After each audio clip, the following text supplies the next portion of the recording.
जय श्री कृष्णा दोस्तों, व्यसना फैमिली में आपका स्वागत है। दोस्तों, चैत पूर्णिमा हनुमान जयंती बहुत ही शुभ संयोग बन रहा है। इस दिन ग्रहों का गोचर बहुत ही श्रेष्ठ रहने वाला है और इस दिन किया जाने वाला एक ऐसा उपाय बता रहे जिसके करने से निश्चित ही आपको मन वांछित संतान की प्राप्ति होगी। किसी भी प्रकार से अगर आपके ऊपर आपकी कुंडली में ग्रह दोष बन रहे हैं तो वो भी दूर होंगे। इस दिन पुत्र प्राप्ति के लिए किया जाने वाला एक ऐसा उपाय बता रहे जिसके करने से आपको निश्चित ही पुत्र की प्राप्ति होगी। जिन भी बहनों के कोख बंधी हुई है तो कोख बंधन भी अवश्य ही खुलेगा, क्योंकि दोस्तों हनुमान जी सभी किया कराया दूर करने वाले हैं। क्योंकि हनुमान जी इस कलयुग में चिरंजीवी हैं, अष्टनिधि के दाता हैं और उनके आगे कैसा भी किया कराया हो तो वो टिक नहीं पाता। तो निश्चित ही आपको संतान की प्राप्ति होगी। जो भी भक्त श्रद्धा पूर्वक उनकी पूजा करता है तो वे सभी मनोकामनाओं को पूरी करते हैं और संकटों को दूर कर देते हैं। तो दोस्तों, आज उसी की जानकारी दे रहे हैं कि हनुमान जयंती के दिन आपको ऐसा कौन सा उपाय करना चाहिए जिससे कि आपको 100% संतान की प्राप्ति हो।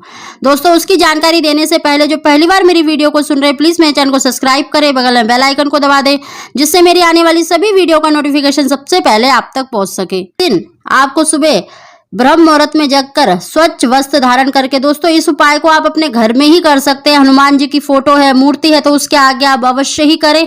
और दोस्तों, जो वस्तु आपको अर्पित करनी है अगर आपको मिल जाती है तो बहुत ही अच्छा है। अगर नहीं भी मिल पाती, कोई सामग्री अगर आपकी कम भी हो जाती है तो कोई बात नहीं, आप सच्चे मन से श्री हनुमान जी को कोई भी वस्तु अर्पित करते हैं तो वो उसको स्वीकार कर लेते हैं।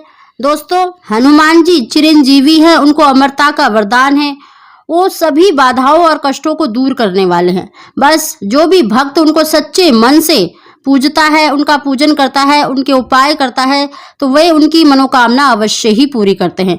दोस्तों, आपको हनुमान जी को अर्पित करने के लिए एक जनेऊ, चमेली का तेल, सिंदूर, एक ध्वजा अवश्य ही लेनी है। और साथ में आपको देखिए घर पर ही आप 5 लड्डू यानी चूरमा बनाना है। रोटी को तोड़कर घी और शक्कर मिला के जो चूरमा बनाया जाता है तो आपको 5 लड्डुओं का भोग लगाना है।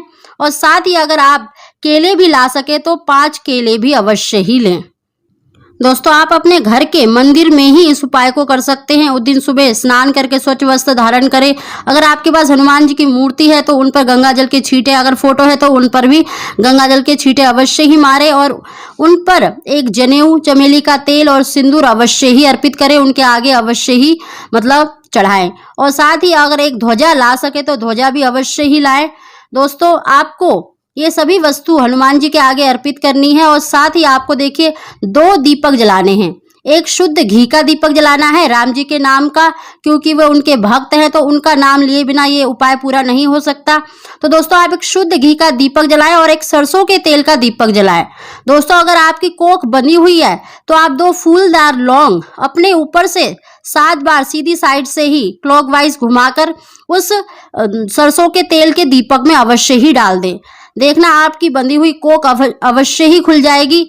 अगर दोस्तों आपकी कोख बंधी हुई नहीं है तब भी आप 2 फूल वाली लौंग अवश्य ही सरसों वाले दीपक में अवश्य ही डालें और वहां पर बैठकर इस मंत्र का उच्चारण 1 माला का जाप तो अवश्य ही करें। अगर ज्यादा कर सकते हैं तो और भी अच्छा है।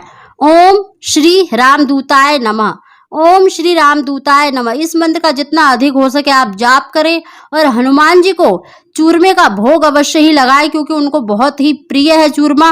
और साथ ही दोस्तों, उसमें आप एक तुलसी का पत्ता अवश्य ही डालें ताकि हनुमान जी उससे तृप्त हो जाएं। दोस्तों, अगर कोई सामग्री हम पे नहीं हो पाती तो अगर हम तुलसी दल अर्पित करते हैं तो हनुमान जी उससे तृप्त हो जाते हैं, प्रसन्न हो जाते हैं, तो आपकी मनोकामना अवश्य ही पूरी होगी। दोस्तों, जो आपने हनुमान जी पर जनेऊ, चमेली का तेल, सिंदूर अर्पित करा है, अगर आपके पास देखिए नहीं है तो आप जो मांग में सिंदूर भरती हैं उसी में से 1 चुटकी सिंदूर हनुमान जी को अवश्य ही अर्पित कर दें। और दोस्तों, जो आपने अगर ध्वजा लिया है, झंडा अगर लिया है तो आप अपने घर के ही छत पर लगा सकते हैं। अगर आपके घर के अंदर मंदिर है तो छोटी सी ध्वजा उस पर लगा सकते हैं। दोस्तों, कहते हैं कि जो ध्वजा लगाता है उसके 7 पुश्तों तक उसका वंश अवश्य ही चलता है। तो आप इस उपाय को अवश्य ही करें। और साथ ही दोस्तों, जो चूरमे का भोग लगाया है आप परिवार के सभी सदस्यों को बांटें और एक चूरमा यानी 1 लड्डू उसमें से आधा आधा हस्बैंड वाइफ यानी पति पत्नी दोनों ही ले लें। दोस्तों, राम जी का नाम लेकर और हनुमान जी का पूजन करके ओम श्री राम दूताय नमः, इस मंत्र का जितना अधिक होके उच्चारण करें। सभी घर वालों में प्रसाद बांटे और उसके बाद पति पत्नी एक लड्डू में से आधा आधा भोग लगाकर अवश्य ही ग्रहण करें। तो देखना आपको निश्चित ही संतान की प्राप्ति होगी। जो भी आपकी मनोकामना है, मन वांछित संतान की प्राप्ति अवश्य ही होगी। दोस्तों, हनुमान जी सभी बाधाओं और संकटों को हरने वाले हैं। वह आपकी मनोकामना अवश्य ही पूरी करेंगे और आपकी जो भी परेशानी है, संकट है, उसको हर लेंगे। दोस्तों, साथ ही अगर उस दिन अगर आप पीपल के पेड़ के नीचे एक दीपक जला सके तो बहुत ही अच्छा है। अगर नहीं जला सकते तो कोई बात नहीं। अगर पीपल के पेड़ के नीचे अगर दीपक जलाते हैं तो आप वहां पर सरसों के तेल का दीपक जलाएं और उसमें भी 2 लौंग डाल दें। तो निश्चित ही आपका कैसा भी किया कराया होगा, कोख बंदी होगी, किसी देवता का प्रकोप भी होगा तो वो निश्चित ही दूर होगा। दोस्तों, ये बहुत ही शुभ संयोग पड़ रहा है कि चैत्र पूर्णमासी भी है और हनुमान जयंती भी, और हनुमान जी सभी संकटों को हरने वाले हैं। तो आप इस उपाय को अवश्य ही करें। दोस्तों, पूजन सामग्री में अगर आपके पास कोई कमी रह गई है तो आप चूरमे का ही भोग लगाकर उसमें तुलसी दल अवश्य ही डालें। और साथ ही दोस्तों, जो हमने 5 केले हनुमान जी को चढ़ाने के लिए बोले हैं, उनको अगर आप किसी भी लाल गाय को खिला देते हैं तो आपकी मनोकामना अति शीघ्र पूरी होती है। दोस्तों, जो भी आपसे बन सके वो उपाय अवश्य ही करें और चूरमे का भोग लगाकर स्वयं अवश्य ही ग्रहण करें। दोस्तों, अगर आपको हमारी जानकारी, हमारी वीडियो पसंद आई हो तो इसको लाइक अवश्य करें।